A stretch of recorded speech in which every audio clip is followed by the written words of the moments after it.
ಯಾರ ಹತ್ರ ಬಂದು ಹೇಗ್ ಕೇಳ್ತೀರಲ್ಲ ಅಣ್ಣ ಪ್ರಕಾಶ್ ಅಣ್ಣ ಸೂಪರ್ ಅಣ್ಣ ನೀವು. ನಾನ್ ಬರ್ತಾ ಇದ್ದೀನಿ ಟ್ವಿಸ್ಟ್ ಮೇಲೆ ಟ್ವಿಸ್ಟ್ ನಮ್ ಬಾಸು ಮೂವಿ ಹಿಡ್ದವ್ರೆ ಸೌಟು ಕರ್ನಾಟಕ ತುಂಬಾ ಆಲ್ರೆಡಿ ಬಿದ್ದೈತೆ ಕಟ್ಟೋಟು ಈಸಿ ಆಗೈತೆ.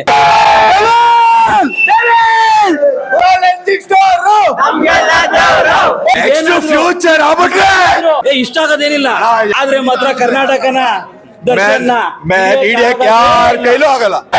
ಕರ್ನಾಟಕದಲ್ಲಿ ಕನ್ನಡಿಗನಾಗಿ ಅಭಿಮಾನಿಗಳ ಆರಾಧ್ಯ ದೈವ ದರ್ಶನ್ ವಿಜಯದಶಮಿ ಹತ್ಯೆಗೆ ರಿಲೀಸ್ ದರ್ಶನ್ಗೆ ಇಂತನೆ ನ್ಯಾಯಕ್ಕಾಗಿ ಹೇಳುವ ಎಲ್ಲ ಕೊನೆ ಉಸಿರಿರುವವರೆಗೂ ಎದ್ದೆಗೆ ನಿಂತಿದ್ದೇನೆ.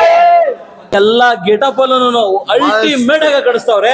ಪ್ರಕಾಶ್ ವೀರ್ ಡೈರೆಕ್ಟರ್ ಅಂತೂ ಸೂಪರ್ ಆಗಿ ಮಾಡವ್ರೆ. ಕಾಂತರಾಜು ಡೈಲಾಗ್ ರೈಟ್ರು ಮಸ್ತಾಗಿ ಮಾಡವ್ರೆ. ಕನ್ನಡನ ಸ್ವಚ್ಛವಾಗಿ ಬಳಸವ್ರೆ.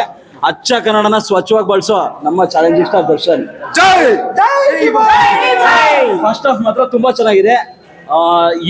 ಹೇಳ್ಬೇಕೋ ಗೊತ್ತಿಲ್ಲ, ಬಟ್ ರಾಜಕೀಯವಾಗಂತೂ ಭಾರಿ ಆಗೈತೆ.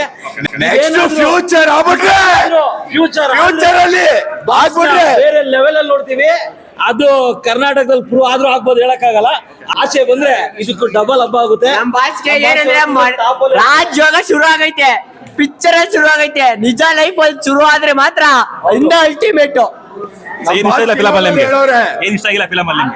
ಇಷ್ಟ ಆಗೋದೇನಿಲ್ಲ. ಯಾರ ಹತ್ರ ಬಂದು ಹೇಗ್ ಕೇಳ್ತೀರಲ್ಲ ಫಸ್ಟ್ ಹೇಳ್ತಿದ್ದೀರಾ ಎಕ್ಸೈಟ್ಮೆಂಟ್ ಅಲ್ಲಿ ಇಲ್ಲ ಹತ್ರ ಅಂತ ಹೇಳಿ. ಎಕ್ಸೈಟ್ಮೆಂಟ್ ಅಲ್ಲ, ಅಭಿಮಾನಿಗಳು ಅಲ್ಲ, ಒಬ್ಬ ಕನ್ನಡ ಸಿನಿಮಾ ಪ್ರೇಕ್ಷಕನಾಗಿ ಹೇಳ್ತಿದ್ದೀನಿ. ಫಿಲಂ ಮಾತ್ರ ಮಸ್ತ್ ಆಗೈತೆ ಗುರು. ಟ್ವಿಸ್ಟ್ ಮೇಲೆ ಟ್ವಿಸ್ಟ್.